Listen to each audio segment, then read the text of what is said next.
Salut les Veriens et bienvenue dans votre émission d'actu à cœur ouvert. Et c'est une semaine où vous n'aurez pas besoin de brasser de l'air puisqu'on a pas mal de nouveaux jeux, pas moins de 4 nouveaux casques AR et VR dont les détails techniques de l'un d'entre eux sont assez hallucinants et qu'on vous réserve en seconde moitié de la vidéo. Allez, c'est parti! Lors d'une séance de questions-réponses avec notre partenaire Upload VR, le développeur Cities VR a laissé entendre que son jeu pourrait bien arriver sur d'autres plateformes que le MetaQuest 2. Une bonne nouvelle donc pour tous les joueurs, au vu de la rareté des simulations de gestion en VR. Le dernier en date était Spacefalk City, et si c'était pas mal, comme vous pourrez le voir dans mon test écrit sur notre site, c'était quand même loin d'être au niveau d'un City Skyline en VR. Ce qui est par contre carrément au niveau, c'est la suite du mode BioShock pour Half-Life Alyx. Nommé Return to Rapture partie 2, il vous permet de vous plonger dans l'univers de BioShock en VR avec des armes et plasmides du jeu. Ce mode est toujours prévu gratuitement pour tous les utilisateurs possédant Half-Life Alyx. Mais si vous souhaitez le tester en avant-première et aider à corriger les derniers bugs, il faudra vous rendre sur la page Patreon du développeur. En attendant, vous pouvez toujours faire ou refaire la première partie disponible gratuitement également. Gratuit cette semaine, c'est la nouvelle campagne de Demeo. Baptisée Les Racines du Mal, cette troisième campagne est très clairement la meilleure proposée à ce jour. Les labyrinthes tortueux et les égouts dégoûtants ont été remplacés par une sombre forêt. Ce nouveau labyrinthe envahi par la végétation épineuse abrite des anciens ennemis mais aussi deux tout nouveaux. On fera également la découverte du barde permettant d'augmenter les défenses et la puissance d'attaque pour une durée limitée. Bref, si vous aimez les jeux de plateau au tour par tour, c'est le titre VR à ne pas manquer.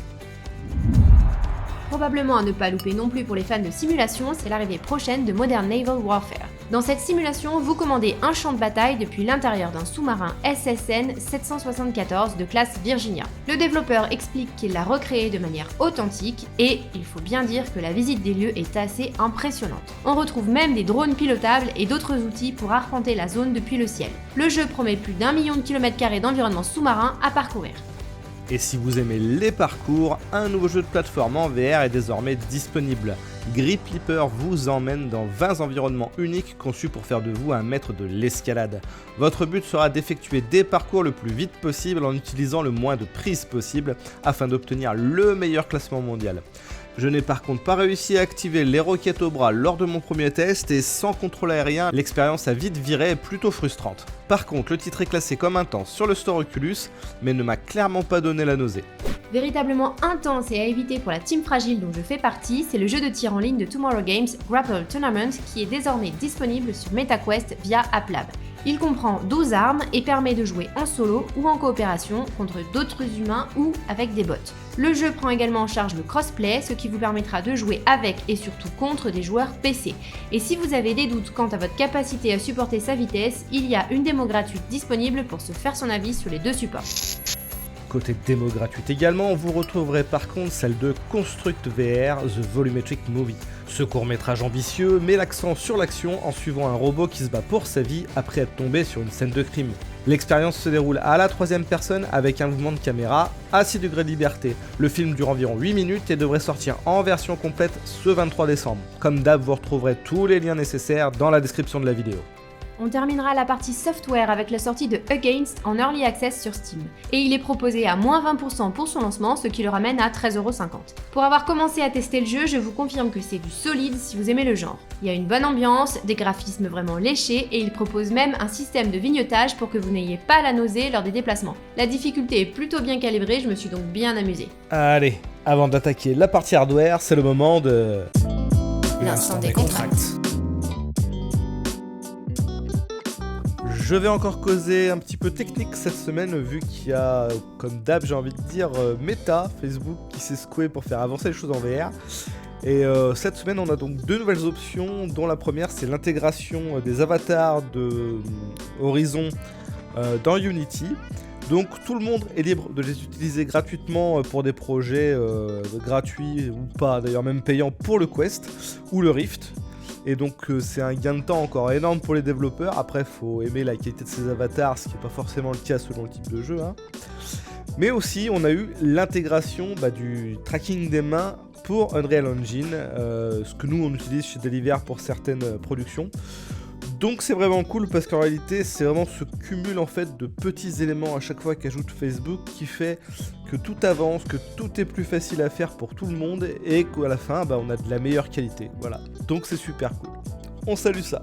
Allez, actu suivant. Présenté à Pékin par la startup VR EM3 Technologies, l'Ether est actuellement le casque de VR le plus fin et le plus léger du monde.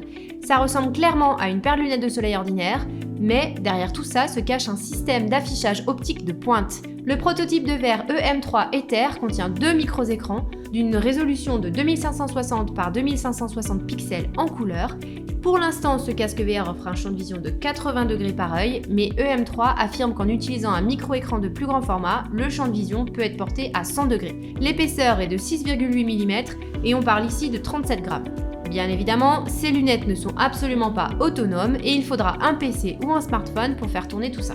La firme a toutefois précisé qu'un modèle sera probablement prêt pour le consommateur à la fin de 2022. Normalement prévu pour mars 2022, vous avez la possibilité de financer l'un des 2 casques d'Arpara puisque la firme propose le premier casque VR 5K micro OLED tout en un et sa version filaire un peu plus dédiée au PC.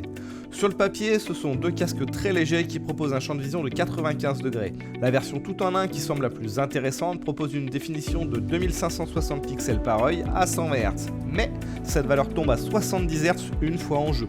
Et si vous souhaitez conserver du 90 Hz, la résolution envoyée par SteamVR sera du 1900 pixels par œil. En d'autres termes, avant de balancer 4 ou 500 € hors taxe dans l'un de ces casques, regardez bien les détails du descriptif. Ou alors par exemple les jeux proposés sur le store interne. Et je rappelle que la version filaire n'est pas fournie avec des manettes et que le module Lighthouse du Vive Cosmos bien plus gros ne faisait quand même pas des miracles. Ce qui fera peut-être des miracles en termes de prix, c'est Samsung qui s'est associé avec Microsoft et qui souhaite proposer une version grand public des HoloLens. Ce partenariat avec Samsung autour de son casque HoloLens aurait en réalité débuté l'été dernier. Pour autant, il ne faudra pas être pressé puisqu'un projet commercial en découlant ne devrait pas être dévoilé avant 2024. D'ici là, de l'eau aura coulé sous les ponts et d'autres casques AR seront passés par là. Il fera peut-être aussi de l'AR, mais pourra garantir une certaine sécurité de vos données personnelles. C'est le SimulaOne. C'est un casque conçu par la startup SimulaVR qui utilise une distribution de Linux VR en open source. Il n'est par contre pas un casque destiné aux jeux, il vise plutôt les programmeurs, les ingénieurs logiciels et les développeurs. Le but affiché sur le site officiel est clairement de remplacer le multi-écran de votre bureau réel par ce casque et de rendre du coup votre travail encore plus confidentiel.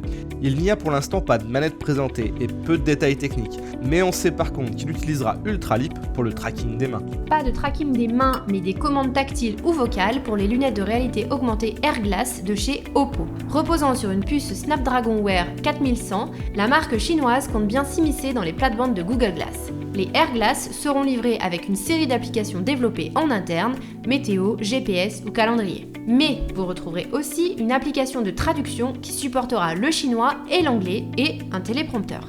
Bon, pour les intéressés, leur arrivée en Europe n'est même pas encore prévue, donc il va falloir être patient.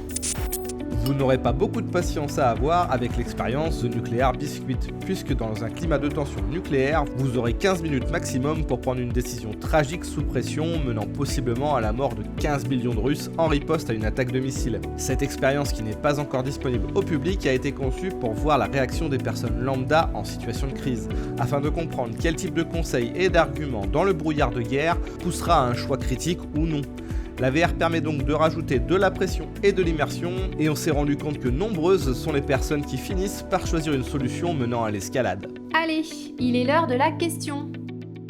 Comme chaque semaine, on retient une question dans les commentaires pour l'émission suivante, et cette fois, c'est Epic Relax qui demande si l'on recommande l'utilisation du FSR ou DLSS en VR. Bah oui et non en fait, si t'as pas le choix et que c'est le seul moyen de rendre ton jeu fluide, oui, autant l'utiliser. Si tu es un peu plus attaché au visuel, là, oui et non. Le FSR ou le DLSS au niveau bas, en tout cas, ça dégrade quand même pas mal l'image. Là où c'était le plus visible, c'était peut-être No Man's Sky, où dès que c'est loin et que c'est un peu plus au fond, ça te casse quand même le visuel. Alors sur ce jeu, personnellement, je préfère gagner un peu moins de FPS et avoir une image plus propre en mettant le DLSS à son niveau maximum de graphisme. Après, en fait, c'est surtout du cas par cas, c'est selon le point de vue et le besoin que t'as au final en framerate sur chaque jeu. Et voilà, c'est fini pour cette semaine. On espère que vous avez passé un bon moment et on vous dit à la semaine prochaine. Enfin, peut-être. Ou pas. Ce sera la surprise. Ciao ciao.